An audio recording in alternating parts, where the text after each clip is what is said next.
Hello, this is Brandon Pouliot with the Center for Excellence in Teaching.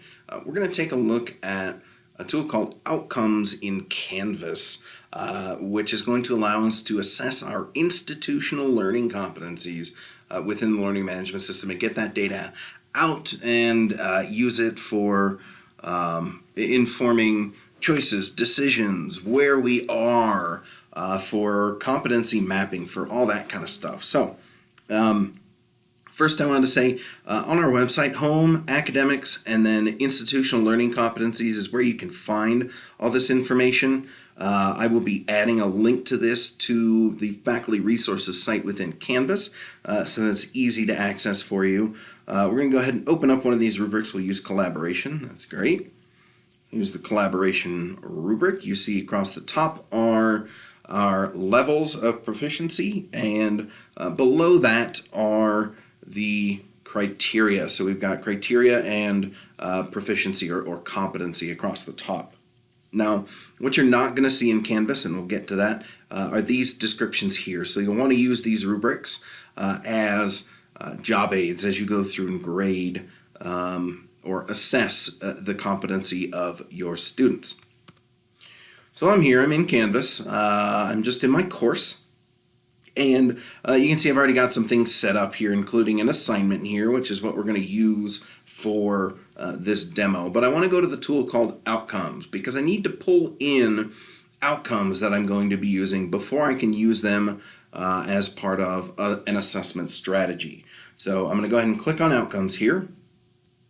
You'll see right in here I've got some previously imported ones. We're not going to look at that. If you want to group things together, you can make a group, which is what this is. It's just a folder to organize if you have a lot of outcomes or competencies in your course.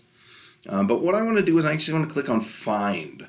If I click on Find, it brings me way to the top here under Account Standards.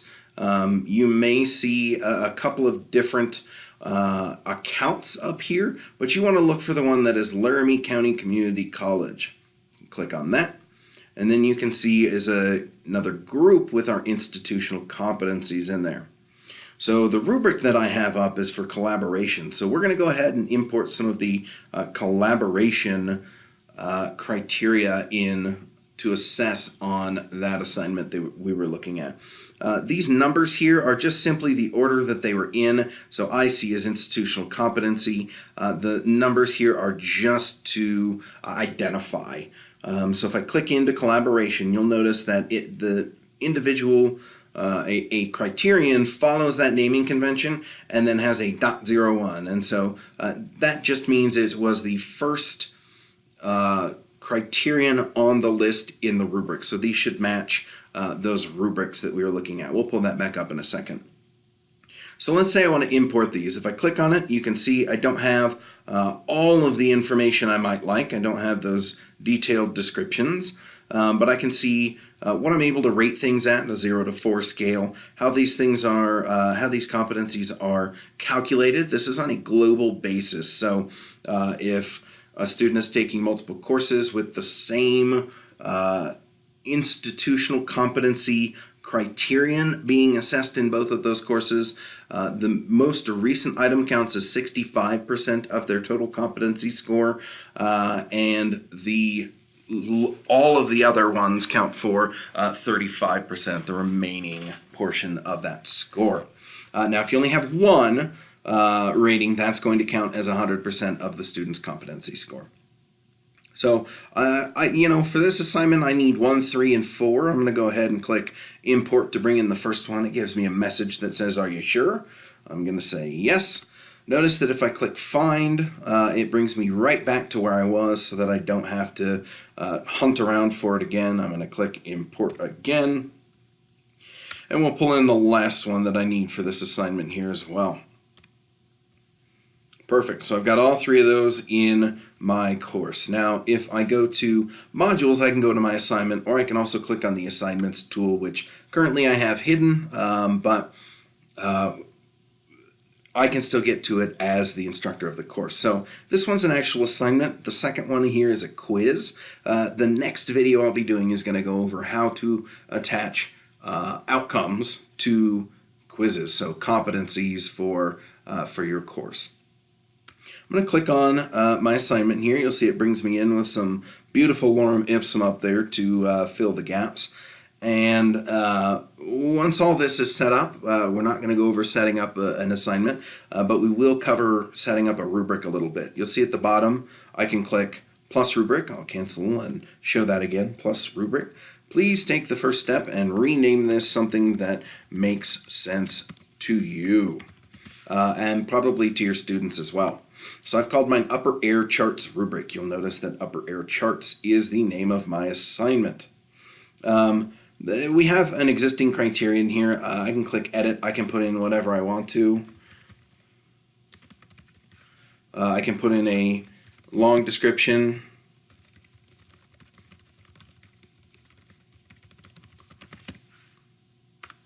Update that. There we go. So I've got the small short name and the long description. I can add what these point marks are. So I've got 0 and 5. I'm going to change this to 10 points so that it matches up top here. You'll see that it changes the ratings to 0 or 10. You can add additional criteria, and you can duplicate the criteria that you have, so brand new, or duplicate the one you already have. But we're interested in outcomes. So again, this is going to look kind of familiar. If I click Find Outcome, you'll see it brings me into my course's outcomes. That's why we imported those first. And I can click on it, read this again, and I need to make sure that if I do not want my assessment of this institutional learning competency criterion to affect the student's grade, meaning I want contribution just to be an assessment of their competency on that particular outcome, I need to uncheck this box. So uncheck use this criterion for scoring. Once I hit import, you'll see that pretty much the same message pops up again. I can just hit return or click OK. And I'm going to do that for my others as well. For my last one, I'm actually going to leave this checked so that we can see how we can double check if we have done this correctly. So find outcome, my last one, and I'm leaving use this criterion for scoring checked. So I hit import, you'll see it pulls in. This is 10 points up here, that's the whole assignment. This is 10 points up here, but oh, whoops, you see we've got total points of 14 down here. That's how I know I messed these up. So I look down here, I know this is the one that I messed up on, but if you don't know which one you messed up on, make sure you check use this rubric for assignment grading, click create rubric, and you'll see leaving the assignment's total points at 10 and the rubric's total points at 14 will result in a wrong possible score. So I can either change it or I can leave different. I'm going to click change just for the sake of speed. But you notice now I can see that this is the one that I messed up. Because I haven't assessed anybody with this rubric yet, I can still edit it. I can go in and remove the competency that I accidentally set as part of my scoring. Go back in, add it again, uncheck use this criterion for scoring, click import, okay. There we go, we're back at 10. Notice up here it says 14. If I hit update rubric, it's going to give me those options again, change or leave different. We're going to go ahead and change it. Try that again. There we go. Now we've got 10 points here, 10 points here. These very obviously don't contribute to the total score. If I want to view a longer description, I can click here, and so you can see the long description of what does contribution mean at LCCC. If you're going to do quizzes, check out my second video. If you're just looking for how to grade things, that's going to be my third video, and I will try and keep them as short as I possibly can. Hopefully that's helpful.